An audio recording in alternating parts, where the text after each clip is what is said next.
அன்பான ரிஷபராசி என்பர்களே, இந்த மாசி மாதம் உங்களுக்கு ஒரு சிறப்பான பலனை கொடுக்கக்கூடிய மாதம்.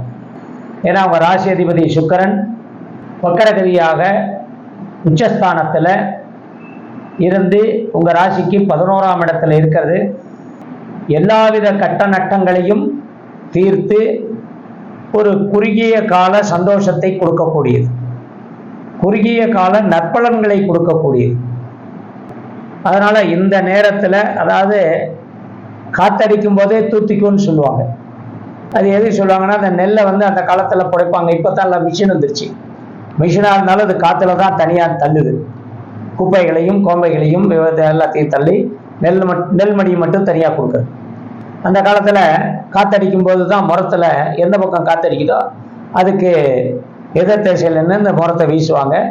அந்த குப்பையெல்லாம் முறத்தில் இருக்கிறதெல்லாம் வெளியில் போய் நெல்மணி மட்டும் கீழே கரெக்டாக விழுந்துகிட்டே இருக்கும்.